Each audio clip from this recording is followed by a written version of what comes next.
નમસ્કાર વિદ્યાર્થી મિત્રો, સ્વાગત છે તમારું તમારી પોતાની યુટ્યુબ ચેનલ માય ક્લાસમાં. આજે આપણે ભણીશું ધોરણ 8 વિષય ગુજરાતીમાં પાઠ 12 સેમ 2માં પાઠ 12 નવા વર્ષના સંકલ્પો, જે એક હાસ્ય નિબંધ છે અને જેમના લેખક છે બકુલ પદ્મમણિશંકર ત્રિપાઠી. પ્રશ્ન પહેલો છે, સાચો વિકલ્પ શોધી પાસેના વર્તુળમાં પેનથી પૂર્ણ ઘટ કરો.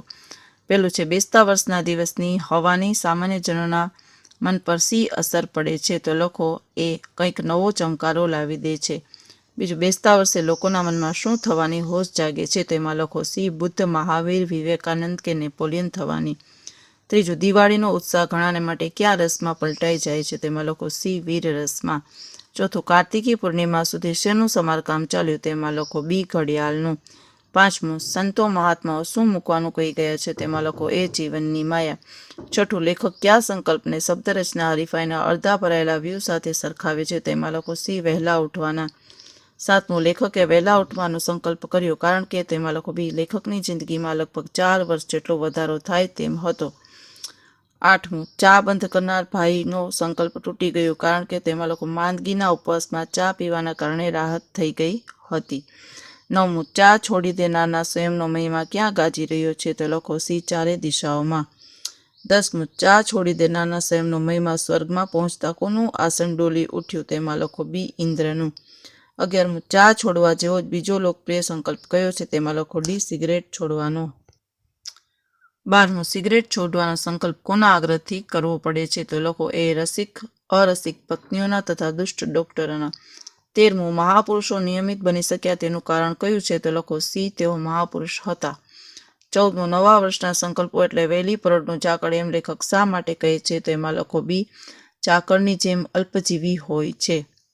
15મું, લેખકના મતે સંકલ્પો પાળી શકાતા નથી કારણ કે, તેમાં લખો તે પાળવાની મક્કમતાનો અભાવ હોય છે. 16મું, રોમા રોલાએ સ્વપ્નને કોની સાથે સરખાવ્યા છે, તો લખો એ જીવનના ધનુષ્યની પણછ સાથે. હવે પ્રશ્ન નંબર 2 છે, યોગ્ય શબ્દ પસંદ કરી ખાલી જગ્યા. એમાં પેલો, કોઈ ધન્ય મળે તે આત્મસુધારણા માટે સંકલ્પ કરી નાખે છે. બીજું, શરદ પૂનમની ચાંદનીનું વાતાવરણ કવિઓને ગાંડા બનાવે છે. ત્રીજું, એન્જિન બગડ્યું મિજાજ છટક્યો. ચોથું, એમની માંદગીને બહાને એમનો સંકલ્પ સ્વર્ગે સીધાવ્યો. હવે છે પ્રશ્ન નંબર 3, ખરા ખોટા વિધાનો સામે રાઈટ અને ચોકડીની નિશાની કરો. પેલું, જો હું 2 કલાક વહેલો ઉઠું તો 50 વર્ષની જિંદગીમાં 50,000 કલાક બચે. ખોટું. બીજું, પણ અમરપટો તો ભાઈ કોણ લખાવીને લાવ્યું છે. સાચું.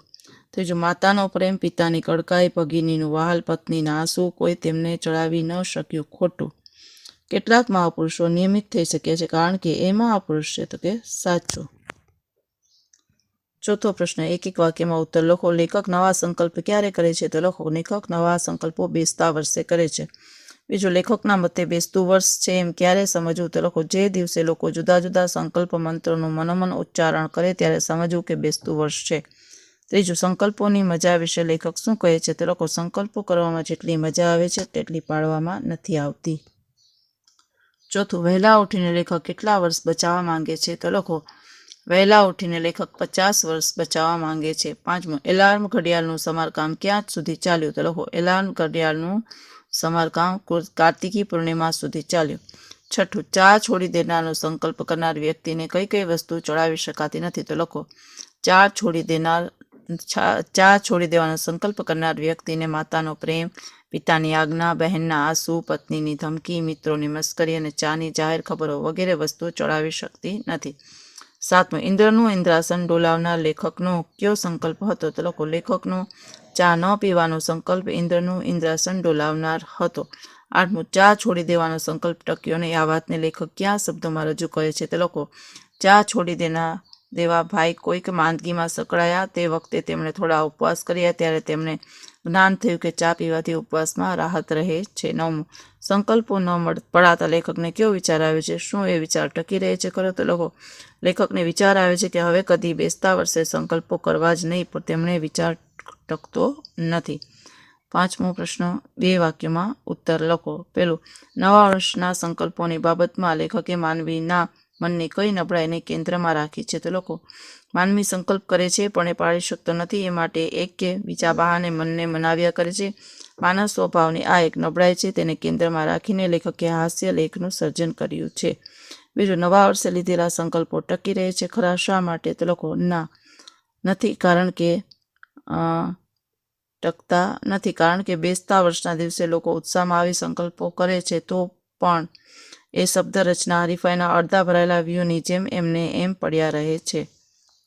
હવે છે પ્રશ્ન નંબર 6, 3-4 વાક્યોમાં ઉત્તર લખો. પેલું, નવા વર્ષે લેખક કયો સંકલ્પ કરે છે તે કેમ ટકતો નથી? તો લખો, આખું વર્ષ પહેલા વહેલા ઉઠવું, નિયમિત નોંધ પોથી રાખવી, આજ પછી કસરત ન કરી હોય તે દિવસે જમવું નહીં, કદી ચા ન પીવી, હંમેશા 1.5 કલાક કાતું, 3 કલાક વાંચવું અને વાંચવું જ, રોજ ગીતાનો એક શ્લોક મોઢે કરવો, પાઈએ પાઈનો વ્યવસ્થિત હિસાબ રાખવો.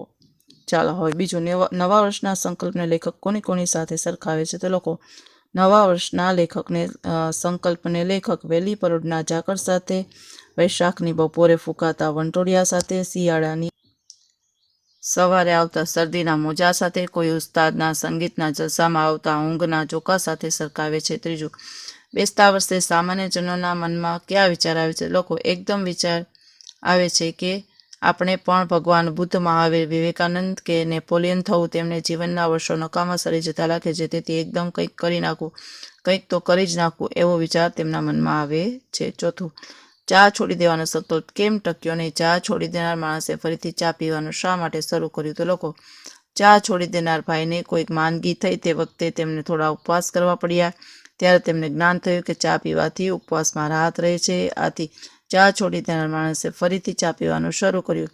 સાજા થયા પછી તેઓ રોજના 7 પ્યાલા ચા પીવા લાગ્યા.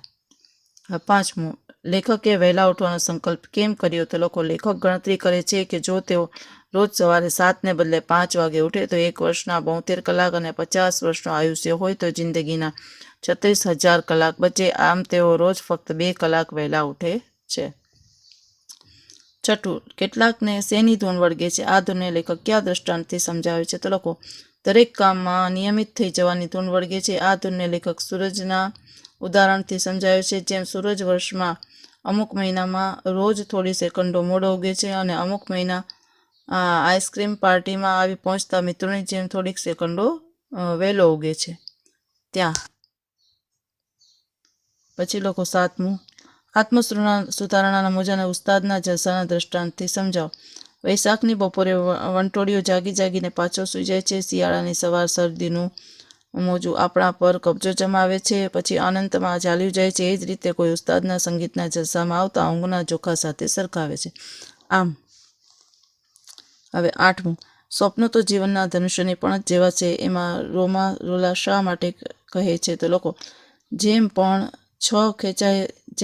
ખેંચાઈ જશે તો ક્યારેક એ તીર તાર્યા નિશાન તરફ ઉઠશે, એમ સંકલ્પરૂપી છોડ પણ ક્યારેક મહેકી ઉઠશે. આથી લેખક રોલાના શબ્દો મૂકીને ઉપરની પંક્તિ કહે છે. 9મું, આ પાઠમાંથી એક વિનોદી ભાગ વર્ગ સમક્ષ રજૂ કરો. તો લખો, લેખકના એક સંબંધી નવા વર્ષે ક્રોધને જીતવાનો સંકલ્પ કરે છે. આ સંકલ્પ વિશે તે પોતાની પત્નીને જાણ કરે છે. ત્યારે પત્ની તેમને ટકોર કરે છે કે તમે સંકલ્પ તો કર્યો, પણ એ પાળી બતાવો ત્યારે સાચા. આ સાંભળીને એ ભાઈનો મિજાજ છટક્યો અને તેઓ ખૂબ ગુસ્સે થયા અને એનો સંકલ્પ તૂટી ગયો. ચાલો હવે નીચે આપેલા શબ્દનો ઉપયોગ કરી વાક્યો લખો.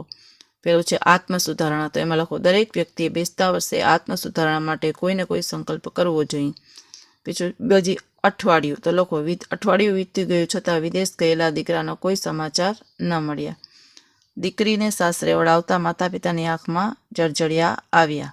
અને ચોથું, દરેક ભાષા બોલતી વખતે શુદ્ધ ઉચ્ચારણ પર ધ્યાન આપવું જોઈએ. ચાલો હવે છે વ્યાકરણ. સમાનાર્થી શબ્દો લખો. સંકલ્પ તો કે પ્રતિજ્ઞા, ચાંદની તો કે જોશા અને ચંદ્રિકા, ગાંડો તો કે પાગલ, હવા તો કે પવન અને સમીર, દિવાળી તો કે દીપોત્સવ, સલાહ તો કે બોધ અને ઉપદેશ, જિંદગી તો કે જીવન, મબલક તો કે પુષ્કળ, મુશ્કેલી તો કે મુસીબત અને સંકટ, હરીફાઈ તો કે સ્પર્ધા. હવે વિરોધી શબ્દ તો લખો. વહેલા તો કે મોડા, વ્યવસ્થિત તો કે અવ્યવસ્થિત, ગાંડો તો કે ડાયો, નિર્થક તો કે સાર્થક, ધ્યાન તો કે બેધ્યાન, રાત્રે તો કે દિવસે, સ્વર્ગ તો કે નરક, નિયમિત તો કે અનિયમિત, મિત્ર તો કે શત્રુ, સંતોષ તો કે અસંતોષ, ઉત્સાહ તો કે નિરુત્સાહ, નિરાશા તો કે આશા. પછીનો પ્રશ્ન છે જોડણી સુધારીને લખો. નિયમિત, દિવાળી, મિજાજ, વંટોળિયો, દ્રઢ નિશ્ચયી, ફૂલી ફાલી, સંકલ્પ, વૈશાખ, ધનુષ, ઉચ્ચારણ. ચોથું, નીચે આપેલા શબ્દોની સંધિ છોડો. વિવેકાનંદ તો કે વિવેક પ્લસ આનંદ. મહાત્મા તો કે મહા પ્લસ આત્મા. હવે સમાસ ઓળખો અને નીચે લીટી દોરો. કૃષ્ણ સુદામાની જ, પછી છે અહીં તહીં, અને 10-12 એ દ્વંદ્વ સમાસ છે. પછી બ, તો એમાં સમાસ ઓળખાવો. શબ્દ રચના, શબ્દની રચના, તેમાં લખો તત્પુરુષ. સંત મહાત્માઓ, સંતો અને મહાત્માઓ તો કે દ્વંદ્વ. અમરપટ્ટો, અમરપણાની ખાતરી આપતો પટ્ટો, તેમાં લખો મધ્યમ પદ લોપી. પુનર્જન્મ, પુનઃ એટલે ફરી જન્મ તો કે કર્મધારય. લોકપ્રિય, લોકોમાં પ્રિય તો કે તત્પુરુષ. મહાપુરુષ, મહાન પુરુષ તો કે કર્મધારય. નાગલોક, નાગ જાતિનો લોક તો કે તત્પુરુષ. દ્રઢ નિશ્ચયી, દ્રઢ છે નિશ્ચય જેનો તે તો કે બહુવ્રીહી. હવે છઠ્ઠો પ્રશ્ન છે, આપેલા શબ્દોને શબ્દકોશના ક્રમમાં ગોઠવો. જો લખો અમરપટ્ટો, ઉત્સાહ, ક્રોધ, ગીતા ભક્તો, નાગલોક, પૂર્ણિમા અને વાતાવરણ. પછી છે દ્વિરુક્ત શબ્દ શોધીને લખો. દ્વિરુક્ત શબ્દો જો જવાબ લખીએ આપણે. માંડ માંડ, પછી ફૂલી ફાલી, દિશા, જાગી જાગીને, રડાવી રડાવીને, થોડી થોડી અને મનોમન. હવે છે રૂઢિપ્રયોગનો અર્થ આપી તેના વાક્યોમાં પ્રયોગ કરો. ગાંડા બનાવવું તો કે મંત્ર મુક્ત કરવું.